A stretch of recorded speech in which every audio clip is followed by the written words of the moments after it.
तैयारी स्टार्ट। बुजुर्ग किसी भी समाज की वह पीढ़ी है जिसके पास समय के साथ अर्जित अनुभव, समझ और जीवन के अनेक उतार चढ़ाव से निकली सीख होती है। विराम। लेकिन बदलती जीवन शैली और परिवारों की व्यस्तता के बीच नई पीढ़ी और बुजुर्गों के बीच संवाद का समय लगातार कम हो रहा है।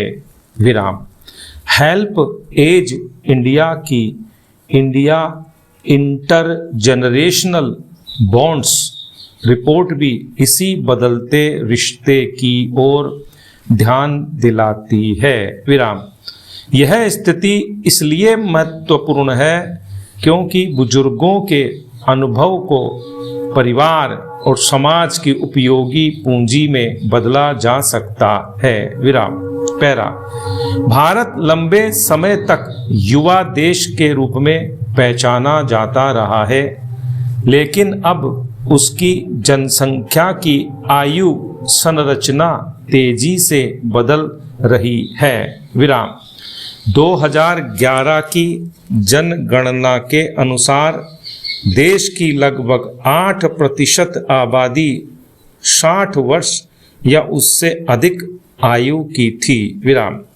भारत एजिंग रिपोर्ट 2023 के अनुसार 2050 तक देश की 60 वर्ष से अधिक आयु की आबादी 20% से ज़्यादा हो सकती है। विराम। यानी आने वाले वर्षों में भारत के सामने वृद्ध होती आबादी की बड़ी चुनौती होगी। विराम। बढ़ती उम्र के साथ स्वास्थ्य संबंधी समस्याएं बढ़ती हैं। विराम। गठिया, मधुमेह, उच्च रक्तचाप, हृदय रोग, दृष्टि और श्रवण संबंधी समस्याओं के साथ मानसिक स्वास्थ्य भी चिंता का विषय बनता है। लेकिन परेशानी केवल बीमारी तक सीमित नहीं है। विराम। बच्चों का दूर चले जाना, जीवन साथी का साथ छूटना, आर्थिक निर्भरता और परिवार में संवाद की कमी भी बुजुर्गों के जीवन को प्रभावित करती है। विराम। डिजिटल तकनीक के तेजी से विस्तार ने वरिष्ठ नागरिकों के सामने एक नई चुनौती भी खड़ी की है। विराम। परिवार और समाज को उन्हें तकनीक से जोड़ने में सहयोग करना चाहिए। विराम। शहरों और सार्वजनिक स्थानों को भी बुजुर्गों के अनुकूल बनाया जाना चाहिए। विराम। सुरक्षित पैदल रास्ते, बैठने की पर्याप्त जगह, सुगम सार्वजनिक परिवहन और स्वास्थ्य सुविधाओं तक आसान पहुंच जैसी व्यवस्थाएं उनके जीवन को बेहतर बना सकती हैं। विराम। पैरा। वृद्ध माता पिता को केवल आर्थिक सहायता नहीं बल्कि समय, सम्मान और निर्णयों में भागीदारी भी चाहिए। विराम। उनके साथ बैठना, उनकी बातें सुनना, उनकी राय लेना और परिवार के फैसलों में उन्हें शामिल करना जरूरी है। विराम। माता पिता का भरण पोषण बच्चों का कानूनी दायित्व है, लेकिन रिश्तों में अपनापन किसी कानून से नहीं आ सकता। विराम। पैरा। हम अपने बच्चों को किस प्रकार का नागरिक बनाना चाहते हैं? सुविधाओं में पला हुआ, हर कठिनाई से बचाया गया नागरिक या कठिन परिस्थितियों में भी अपने कर्तव्य पर अडिग रहने वाला नागरिक? ये प्रश्न आज हमारी शिक्षा व्यवस्था के सामने गंभीरता से खड़ा है। विराम।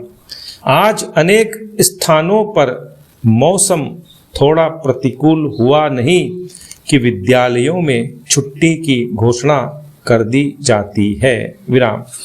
सर्दी अधिक हुई तो छुट्टी, गर्मी बढ़ी तो छुट्टी और वर्षा अधिक हुई तो छुट्टी। विराम।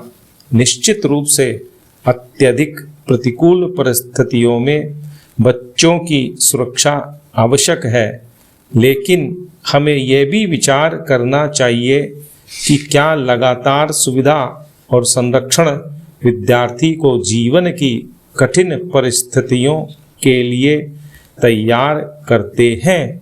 विराम। सीमा पर तैनात सैनिक के लिए मौसम कोई बहाना नहीं हो सकता। विराम। पैरा। आज का विद्यार्थी ही कल का नागरिक है। विराम। वही आगे चलकर सैनिक, चिकित्सक, अभियंता, वैज्ञानिक, शिक्षक, प्रशासक, न्यायाधीश, उद्योगपति और जनप्रतिनिधि बनेगा। विराम। राष्ट्र की कठिन परिस्थितियों में निर्णय लेने और अपना दायित्व निभाने की क्षमता उसके भीतर विद्यार्थी जीवन में ही विकसित होनी चाहिए। विराम। अनुशासन पर भाषण देकर अनुशासित नागरिक तैयार नहीं किए जा सकते। विराम। अनुशासन जीवन पद्धति है। विराम। उसे नियमित रूप से जीना पड़ता है। विराम।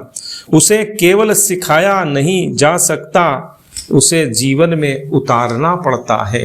विराम। मेरे विचार में माध्यमिक शिक्षा के बाद प्रत्येक युवक और युवती के लिए 2 वर्ष का अनिवार्य राष्ट्रीय अनुशासन एवं सेवा प्रशिक्षण होना चाहिए। विराम।